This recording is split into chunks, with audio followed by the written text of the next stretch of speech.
So we're taking a shift right now. The shift right now is to the brain, and all that technology it can do to help with things that are going on with our brains. And it's not just someone like myself who may or may not be dealing with ADHD or ADD or depression. And I don't want to go into all of the possibilities, but this next team is going to be talking to you about the advancements, like the significant advancements that are taking place.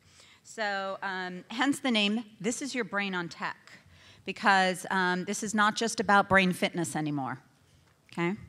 So with that said, I want to introduce you to Dr. Gregory Bayer. He is the CEO of Brain Resource. And they have an incredible exhibit downstairs, but more importantly, they're here to talk to you about the guts of their product and the guts of the significant advancements that they're making. So let me tell you just a little bit. He brings his expertise to the interplay between behavioral therapies and emerging technologies of cognitive training and remediation to his current role at Brain Resource. And for such a brainy guy, I hear he likes nothing more than to get out of his brain and explore outdoors. So with that said, I'm going to let them take it. Thank you. Thank you. Well, good afternoon, everybody, and welcome to This is Your Brain on Tech. I'm joined on the podium today by our founder and a neuroscientist, Dr. Evian Gordon. And within the next 30 minutes, we're going to take you on a tour of neuroscience and consolidate some of the most important findings from the last 30 years of that neuroscience into some helpful and principles that you can use in your everyday life, and also tee up the idea that you can actually change your brain through neural training. So one of the things that the last 30 years has provided for us was the ability to really look at how the brain works. And at no other time in human history have we the opportunities we do have today to actually take a look at the neuroscientific findings, marriage them with high technology, and actually create platforms for people to change their brains and to really prepare themselves for peak performance or optimize their innate human potential. During the course of the talk we're going to give today, we're going to show you some examples of some brain training exercises. And we'll talk with you about some key principles, neuroscientific principles that will help you in your everyday life, and in how those principles are actually integrated into the games, the exercises, and to really help you learn how to train your brain, learn how to know your brain, and to develop the ability to take your brain and maximize its performance. So with that, let me introduce Dr. Evian Gordon. Evian? So we all know that the brain has about 85 billion neurons. And each one of your brains has a huge number of connections between those 85 billion neurons. And it's those connections that are the underpinnings of our capacity to train and change. So with that in mind, the notion of connections and the key processes in the brain, which, as I'll outline in a moment in more detail, are thinking, your perception of emotions, and how you feel. With that in mind, let's begin by making a few connections here in the room. So I'd like you all to please stand up. And would you mind, please, turning to the person to your right and saying hello and touching their brain. Just touch them on the forehead for 5 seconds. People in the back row, touch the person behind you. Only 5 seconds. Person on your right.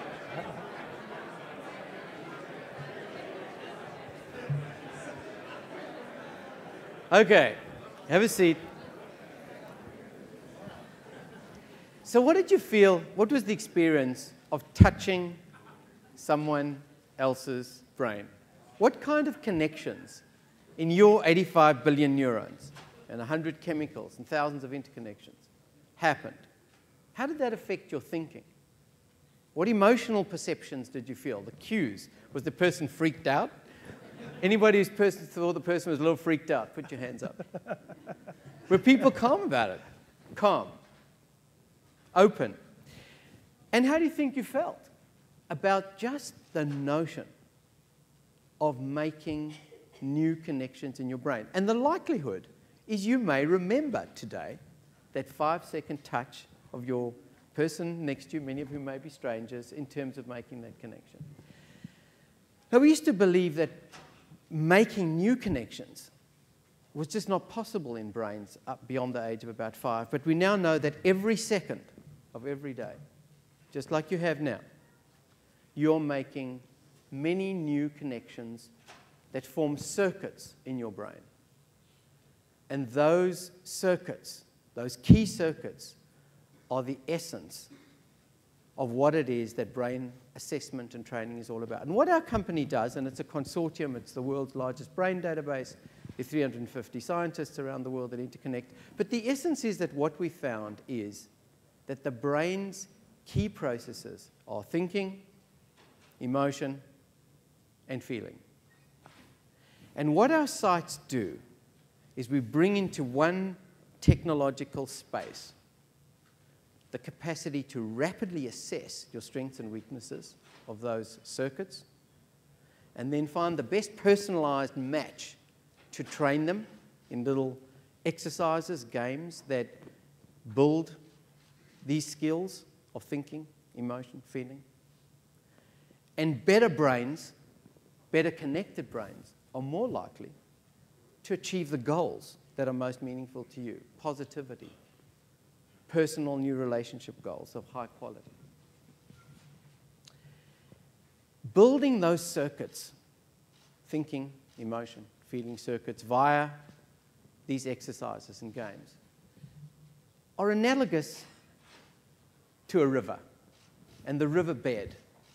Circuits that fire together, wire together. And as you wire those circuits, especially if you're immersive in what you're doing when you train, you'll make your riverbed in your brain deeper. And as you interconnect, as you make the connections, the tributaries in your river of consciousness and non-consciousness in your brain, you will forge new habits. The examples Greg will talk about are positivity and interpersonal connections. So essentially, in our site, what we've done is provide one integrated technological space to do that, assess it, assess yourself, train it, and if you immerse in these exercises and games that Greg's going to go through with you for literally as little as a few minutes a day, a few times a week, you will most likely feel the chemical buzz of winning. And with that, I'll hand over to Greg. Thanks, Evan. So, who would like to learn the secrets to a long and healthy life in the room? Okay, most of us in this room, I guess. Okay. Well, you know, some surprising things from the neuroscientific findings of the day. In fact, Evian mentioned positivity, and it turns out that positivity has a greater impact on our longevity, the amount of time we live, than obesity does on decreased longevity. So if this is such an important thing to our health and our well-being, how is it that we can develop the habits to have a positive outlook? And it turns out they are, in fact, habits. Next slide, please. Positivity can be thought of as a neural circuit. And it's a neural circuit that can be exercised, and it can be strengthened and reinforced. And let's think about how we can do that in a low-tech way just in this room, and then we'll talk about how we do it on My Brain Solutions, our technology platform for promoting positivity. But in a low-tech way, let's just think about something that makes us happy. Just spend a moment and think about what in the last day or a couple of days, maybe a week, made you happy. Just think about, was it somebody you were with, something that you did, some piece of art that you saw in the Venetian? What was it that made you happy? that sense of happiness and well-being is actually activating a neural circuit. That memory is activating a neural circuit. And that neural circuit is responding to that memory, and it's also making an impact on your brain. It's putting you into the mood, a more positive, optimistic mood. So when we think about that, we have the ability actually in a very low-tech way to encourage positivity and a positive outlook. And how important is that? Well, people who are resilient, people who can bounce back after stress, for example, heavy doses of stress, actually have pretty heavy, refined skills to engage in positive thinking. In fact, the literature shows that they think about positive things on average 3 times more often than they do on negative things. So it's this ability to engage that positivity circuit in our brains that actually predisposes us toward better health and longevity. So keep that in mind as we progress. Another finding that we have from our neuroscience is the importance of relationships. And in fact, we found that those with stronger relationships, stronger social networks, actually have a longevity and a vitality that is, important. And it's, as the quote here says, those with inadequate social relationships have a mortality rate greater than those of lifetime smokers. Let's just think about that for a minute. A lifetime smoker, your longevity is more impacted by your ability to have a qualitative social network around you than it is by your smoking behavior. That's pretty powerful information. And it encourages us to think about how can we develop social skills. It's very, very important to think about what's the basis of the social skill. Well, people talk about, being able to communicate with others, having the ability to be empathic. Well, what's empathy? Oftentimes you can break that down into thinking about how to read emotions in others and respond to them. Well, those are things that often occur in facial cues and in nonverbal communications. So how do you recognize those things? What's the brain habits underlying our ability to pick up social cues in others, body cues in others, emotional expression in others? And can we train that? We believe you can. And on our platform, we have really the evidence to show for that in terms of taking literature in the scientific realm, paradigms, the clinical paradigms that have shown that you can train to recognize facial cues better, you can train to recognize body cues and respond to those appropriately. So by encouraging social networks and our communications to others in a positive way, in an accurate way, in an empathic way, we're actually tweaking our brains and improving the chances for longevity and good health. So let's take this to the next example in terms of what can we do right now that would improve both our positivity and our longevity. Well, think about the notion of gratitude. What we're grateful for. We had a positive moment a while back where we were just thinking about something that made us really happy. Well, think about that moment now, or think about another moment, and pull out your cell phones and make a little quick text to somebody that you care about, somebody that you're in a relationship with, and just text them something that you're grateful for. And feel the effects on you as you engage in that kind of social networking with a positive type of message. That's a very low-tech way, but a very important way to guard your health, to improve your longevity, and to have a sense of well-being. So I'll give you a minute to do that. I know who I'm going to text, and I know what I'm going to say to them after my presentation.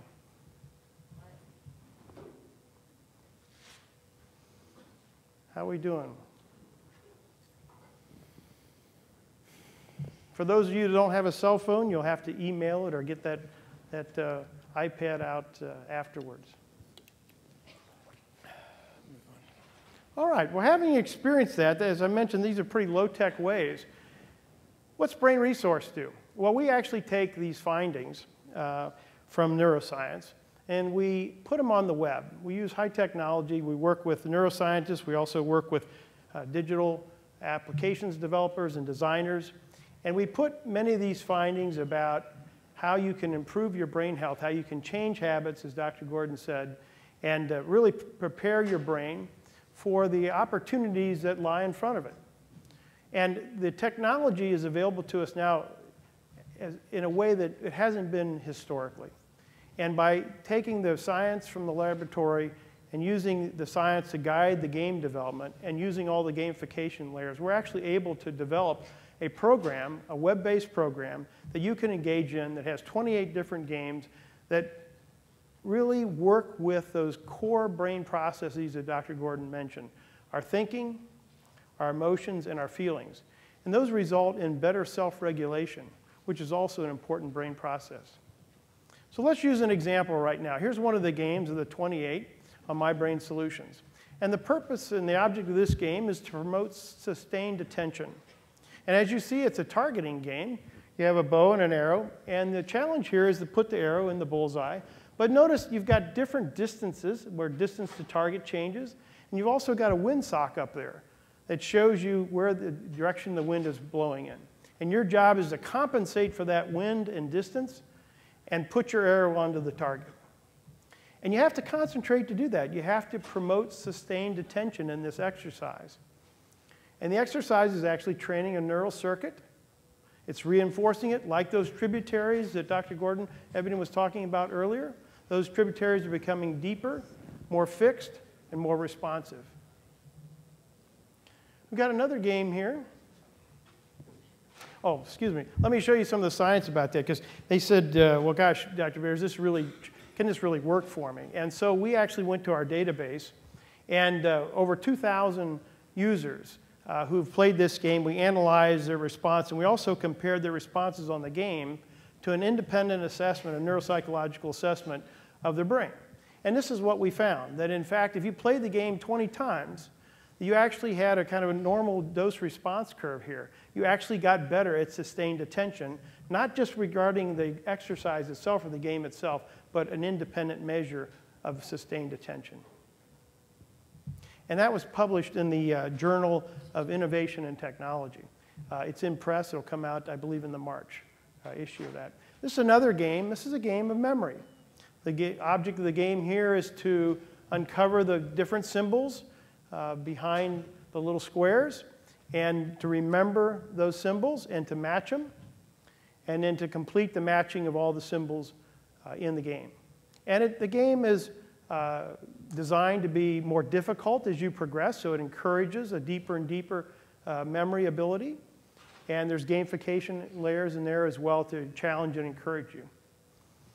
Again, let's see what the evidence for this game is with regard to our database. Again, those same 2,000 users had played this game, and you see another dose-response curve, much like the earlier one. And once again, after 20 game plays, you start to see the curve accelerate. And after 40 game plays, you're above that baseline, showing real improvements. And this last game is a little game to show how you can promote attributional bias toward positivity. The object of this game is just to click the bubbles, bop the bubbles, if you will, that show positive emotions, and ignore the ones that are negative.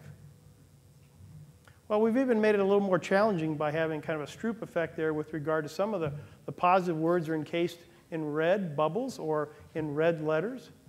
So we're training your brain to better differentiate. And this is a great exercise because it actually trains you to look at the environment, recognize both positive and negatives in the environment, but to have a bias toward the positive, because we know that positivity bias creates better health, greater longevity. Playing this game as little as 10 minutes a day, 3 times a week, can actually promote this positivity bias from a neural network point of view. Once again, we have the data, our 2,000 users, and once again, you see after 20 typical plays of this, people are starting to see that acceleration in terms of their positive bias. So where does this lead us? Well, it leads us to mybrainsolutions.com. That's our website. It has 28 different brain exercises in it, plus an assessment a neuropsychological assessment you take for 30 minutes, and it looks at your brain and gives you your own individualized, personalized profile back with regard to how your brain operates against a standard set of neuropsychological measures, and characterizes the kind of environments and brain interaction that are going to be optimal for you and those that are not. The key here for the website is to really know your brain, to train it over time, and to be able to measure and monitor your performance so you can see progress, you can see improvement. And the idea here is that the exercises themselves lead you to a kind of a peak performance scenario with regard to brain optimization. Next site is for children and parents who have attention deficit hyperactivity disorder. And this site we've designed, once again, with our core features of the neuropsychological assessment, and also 10 different brain games that promote skills, cognitive skills that are important to children that have attention deficit disorder. So it's attention, concentration, memory, focus, but also, importantly, positivity and social skills. Because we know when you have a condition like ADD, you're often put into IEP programs, individual education programs that can carry some stigma with it. It can also carry, some special classroom activities and that. So, that takes a bit of a toll on somebody's young person's self-esteem. So we include not only the cognitive training programs that are important to memory and attention and focus, but also the ones that are important to resilience and positivity. And this site is on the web. And we just released it about 3 months ago and are very excited about the response to the website and the opportunity to work with families now who have children with ADD. Next slide. So that's Brain Resource, Inc., and some of our platforms that we offer. And we would love for you to come by the booth, and you can play all 28 games. You can take a look at My Brain Solutions for Parents and the companion site for children, which is called poweringup.com. We actually created a site where kids could go and just play these games. And on the parent side, they can monitor the child's play and actually see their improvements and activities and reward the child for their play. So come and see us at booth 26515, and appreciate your attention today, and we'll take some questions if we have time. Thank you. Okay. Sir, yes. As a veteran, I'm interested in the potential of applying this to traumatic brain injury patients for both the inpatient but then follow-up care. Right. Have you done that? Are you looking at doing that? Well, I'm a veteran myself. I don't have TBI, but I can tell you that we are currently working with, I believe it's 3 different VAs and academic centers that are using My Brain Solutions, and also another one of our technologies called MyComBeat, which is a technology that improves through breathing, you improve your heart rate variability, and that shuts down the parasympathetic nervous system, breaks it, if you will, and helps you to be calm and manage calmness.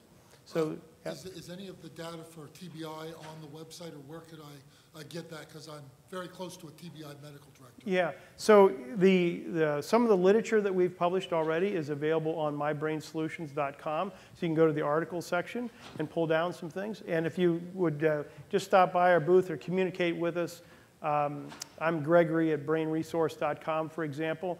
We'll send you the academic centers that are looking at this. Okay? Thank you, sir. Yep. Excuse me. Clinically, other solutions where this can be applied? Tell me a little more. So, help me understand how this can be used or leveraged in other ways, clinically. Well, I think brain training gives us a new opportunity. I'm a clinical psychologist by training, so I think brain training gives us a new opportunity in many ways, because typically the usual and customary treatments today, for example, for depression or anxiety, would be either some type of medication or some type of counseling, psychotherapy, or a combination of the two. And when you're taking medication, there's always side effect, and there's a certain limit to what the medication can do for you. And when you're in counseling and psychotherapy, you're typically doing a process of discovery and identification of what could be, if you're following a cognitive behavioral regime, typically you're looking at what's the kind of faulty assumptions that I'm making, what are the ways that my brain works to catastrophize things, to make things you know, kind of miserable for me, and you can get into a real spin with that. Well, you know, you have to wait a week or two between sessions. Many times the therapies are expensive, et cetera.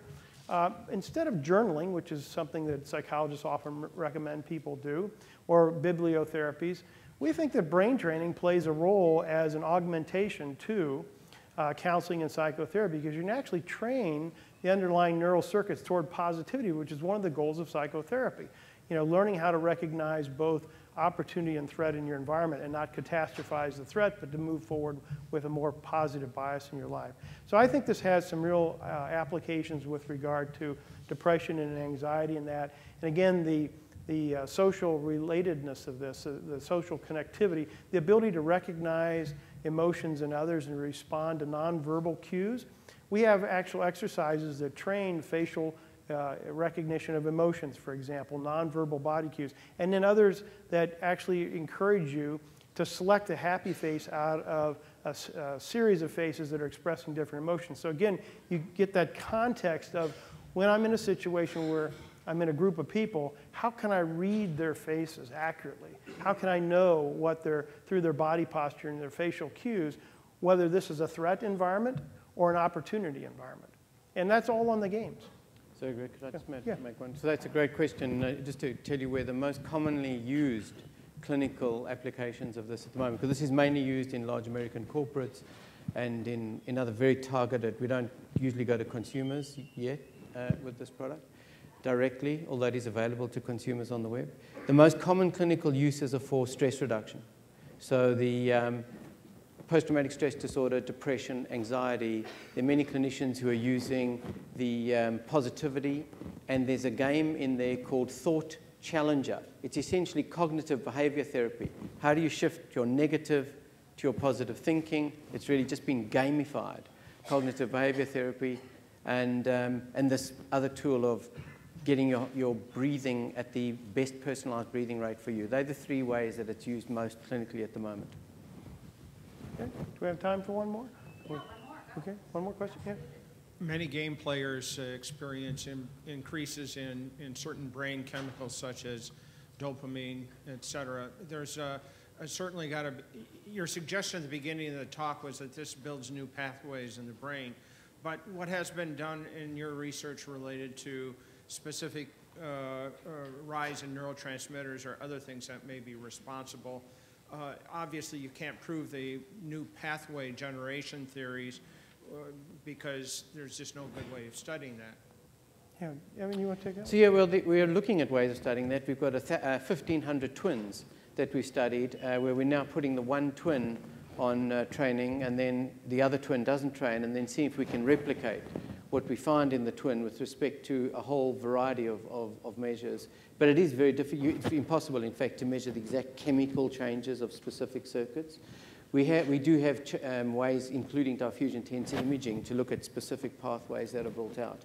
But the really crucial point that we are testing is what is the effort to benefit ratio of how much training does it take to improve one of these core processes, and then what's the benefit, given that the brain's so highly interconnected, of any training that has flow-on effects to all the other processes. So there's many aspects we can actually test, and there's some that we can't.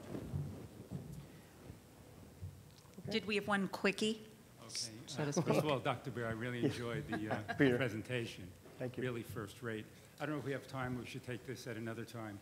You mentioned 2,000 subjects. Yes. I was wondering how you measured those outcomes, based on what criteria, psychological, MRI studies, autonomic nervous system studies, if it's appropriate to address that now. But we'll speak later. Thank you. Yeah, okay. Well, just to real quick, we have 230,000 people that have a use of the tests and also use of the games. And we've been creating a database around their use of the games. And we also have the world's largest international database of brain measures. And so the short answer is we were able to take a look at the 2,000 of these users who had conducted themselves on the assessment, as well as the games, so we could actually compare their gameplay to the results of the assessment. Thank you. Thank you. Yeah, Let's give them a appreciate your round of applause.